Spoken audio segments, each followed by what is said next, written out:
Fala galera, tudo bom com vocês? Aqui quem fala é o professor Silvio Marques. Sou o Head Coach aqui da CrossFit Experience, fundador lá da Cross Science. O motivo de eu estar aqui com vocês hoje é para conversar um pouquinho sobre a avaliação cardiorrespiratória, que quem me acompanha nas redes sociais aí deve estar observando lá alguns posts e algumas lives que a gente está fazendo sobre isso. Para que a avaliação cardiorrespiratória ela serve? Eu utilizo basicamente para dois objetivos. O primeiro deles é identificar um diagnóstico, que a partir daí a gente consegue fazer isso de maneira personalizada, né? Ou melhor dizendo, de maneira individualizada. Por que isso, Silvio? Porque a partir desse diagnóstico individualizado, a gente consegue fazer um direcionamento mais específico, tá? Nos modelos de programa de treinamento cardiorrespiratório. Ficou curioso? Então vamos dar uma olhadinha para ver como é que isso funciona.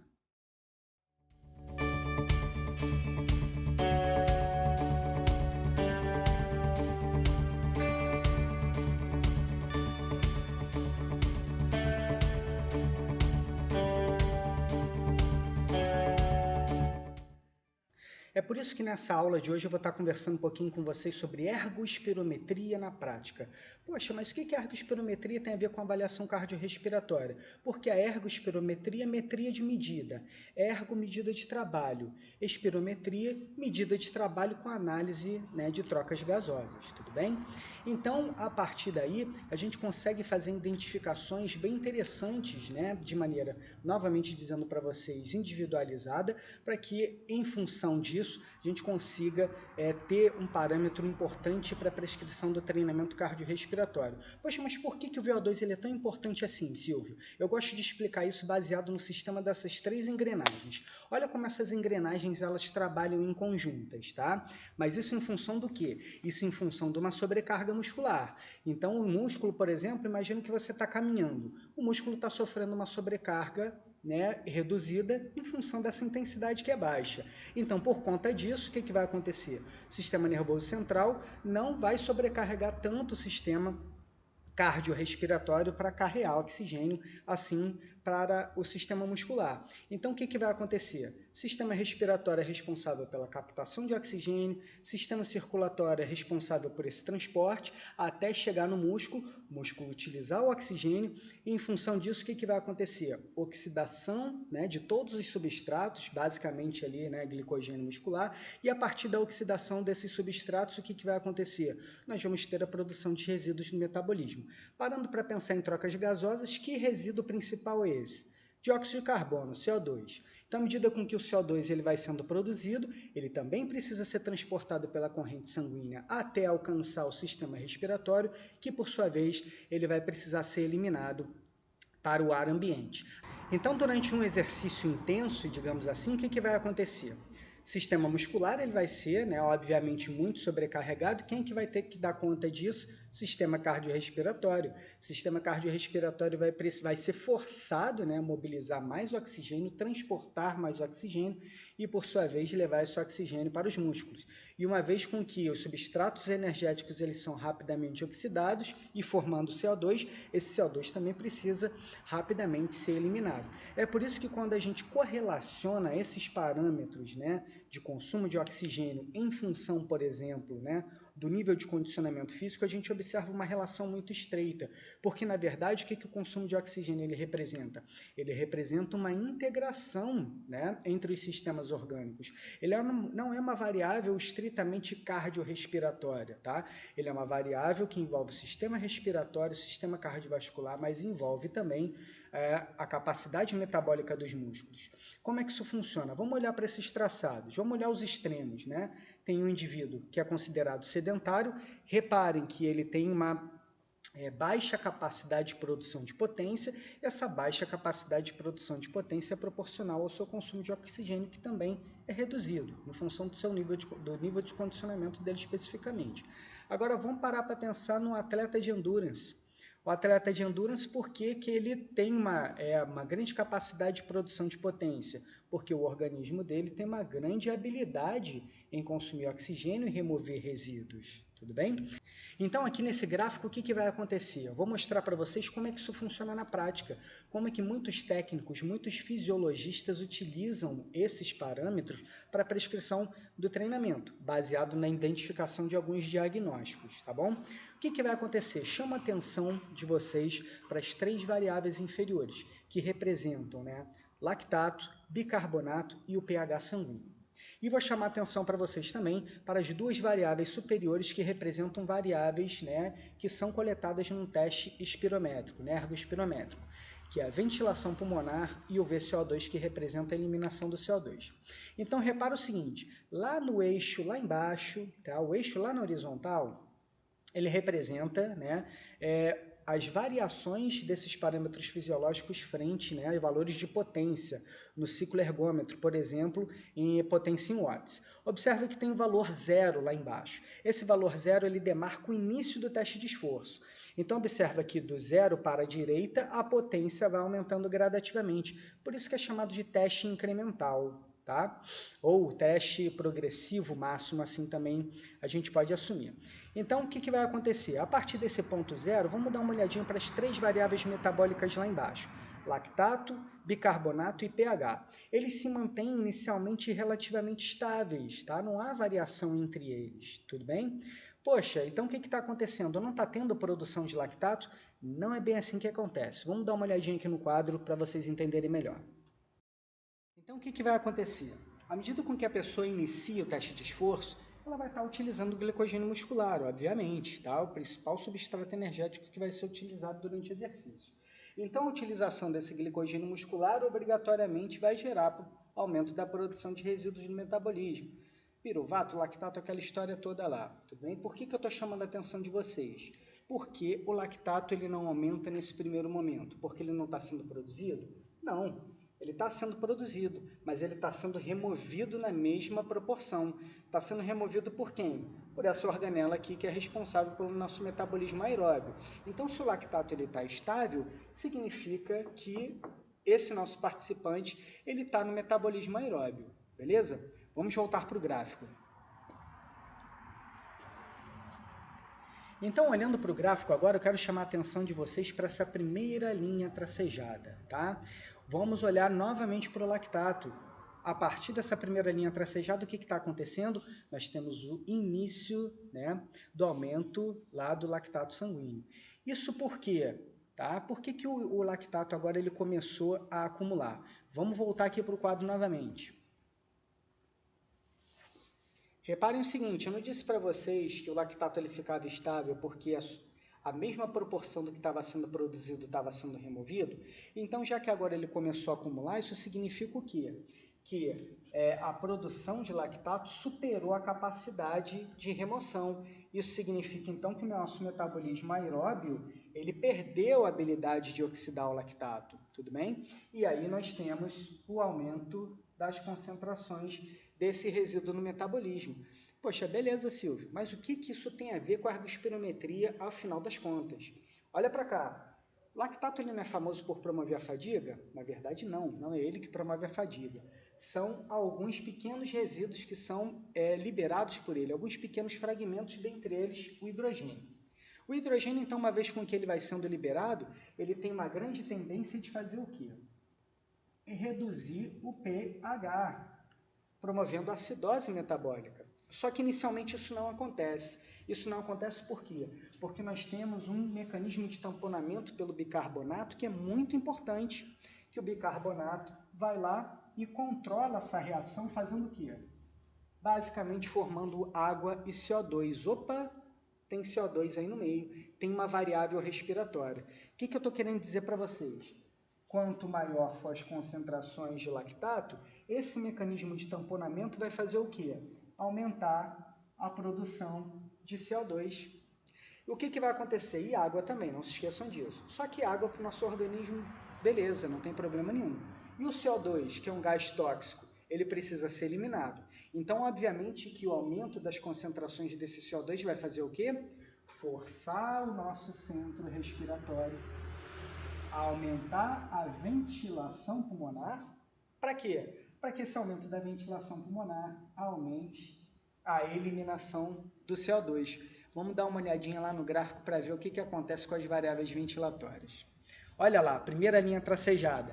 A gente pode observar aqui o início do acúmulo do lactato, lá em cima, foi responsável pelo início, né, dessa quebra da linearidade da ventilação pulmonar e, por sua vez, da quebra da linearidade do VCO2 também.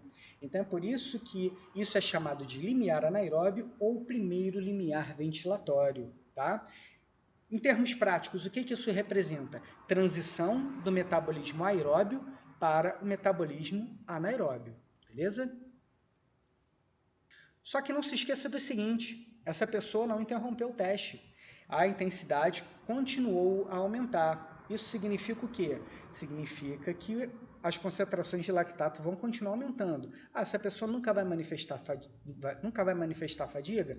Sim, ela vai manifestar fadiga. Vamos ver como é que isso acontece. Por que ela vai manifestar fadiga? A fadiga ela era evitada por esse mecanismo de tamponamento pelo bicarbonato.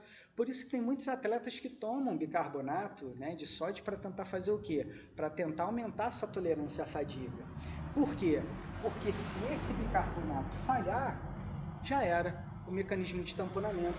Então nós teremos o quê? Aumento das concentrações de hidrogênio e aí sim o hidrogênio vai promover essa redução no pH. Ou seja, o indivíduo ele vai começar a manifestar acidose, vai começar a manifestar fadiga. Em decorrência do quê? Em decorrência na falha desse mecanismo de tamponamento. Poxa, mas e agora? O que isso tem a ver com a ergospirometria? O que isso tem a ver com a avaliação cardiorrespiratória? Porque o que vai acontecer? Esses hidrogênios, à medida com que eles vão acumulando e gerando acidose, isso é um segundo estímulo para o centro respiratório, para promover o quê? Um novo aumento na ventilação para gerar um efeito compensatório e tentar eliminar o máximo de CO2 possível. Vamos dar uma olhadinha lá no gráfico. Olha o que acontece no gráfico na segunda linha tracejada. Na segunda linha tracejada, nós observamos que o bicarbonato, olha lá embaixo, bicarbonato caiu bastante, lactato aumentou muito, e qual foi a consequência disso? A consequência disso foi a queda no pH. Agora sim a gente observa o pH diminuindo, tá bom? Então isso significa que a pessoa está manifestando acidose. Lembra que essa acidose ela vai ativar o centro respiratório? Olha lá para cima. Olhando lá em cima, nós temos um segundo ponto de quebra na ventilação e, por sua vez, um segundo ponto de quebra no CO2, que, por sua vez, está associado com o quê? Limiar de acidose lática, linkando com o segundo limiar ventilatório ou com o ponto de compensação respiratória. Então, o que isso representa? Um limiar de fadiga, tá? Um momento em que a pessoa começa a manifestar fadiga, ok? E aí a gente vai avaliar o quanto que essa pessoa consegue tolerar a fadiga até ela manifestar fadiga voluntária e pedir para parar o teste, ok? Então nós vamos ter 3 parâmetros importantes na avaliação cardiorrespiratória. Primeiro deles, limiar anaeróbio ou limiar ventilatório 1, que é o ponto de transição do metabolismo aeróbio para o anaeróbio. Limiar, né, de acidose lática ou limiar ventilatório 2, ou ponto de compensação respiratória, que representa o quê? O momento em que a pessoa começa a manifestar fadiga. E, por fim, nós temos o quê?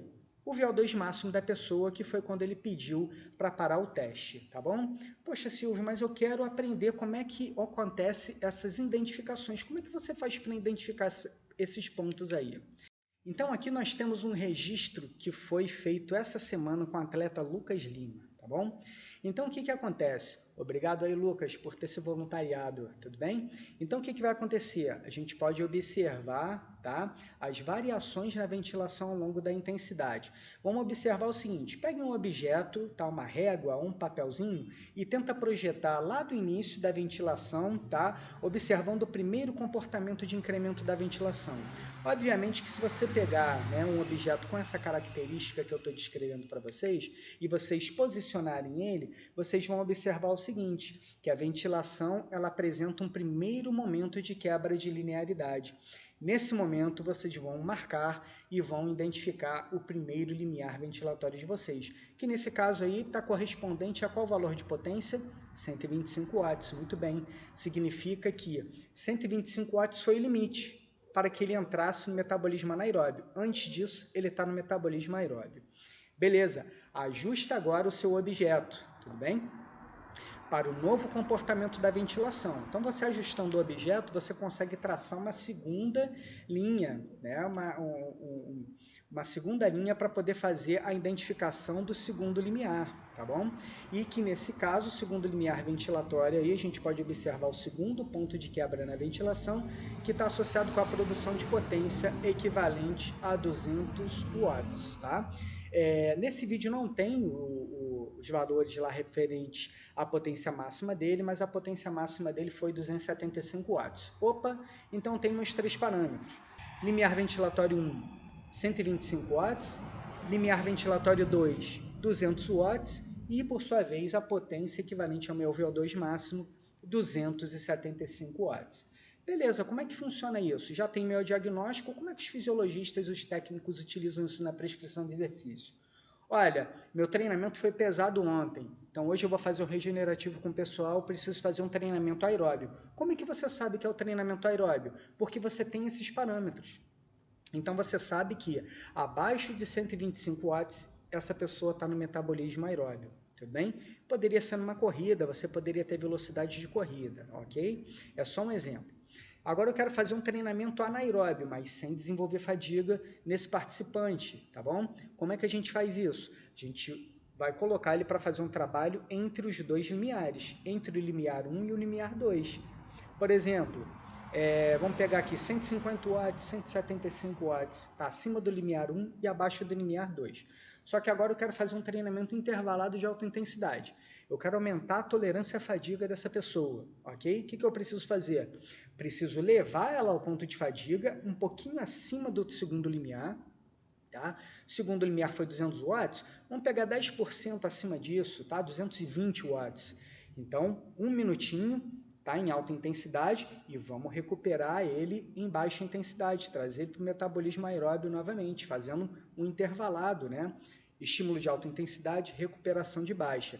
Então, a gente coloca ele, por exemplo, a 220 watts e traz ele, né, para valores de potência abaixo de 125 watts. Então, aqui rapidamente eu descrevi 3 protocolos de treinamento para vocês.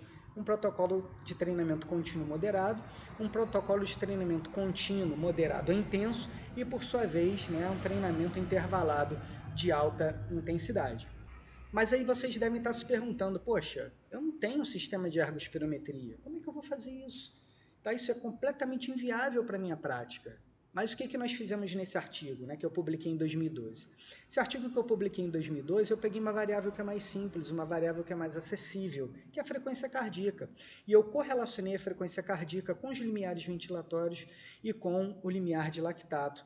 O que a gente pode perceber? Embora a literatura coloque que esse ponto de deflexão de frequência cardíaca, olha o que vai acontecer. A frequência cardíaca ela vai aumentando em função da intensidade do esforço. Só que chega um determinado momento que ela não consegue manter o mesmo padrão de incremento. O que significa? Ela apresentou um ponto de deflexão. Antigamente, acreditava-se que esse ponto de deflexão estivesse relacionado com o primeiro limiar ventilatório. Mas nesse artigo a gente deixa claramente que isso foi em função de um erro metodológico muito grave, em função dos equipamentos da época.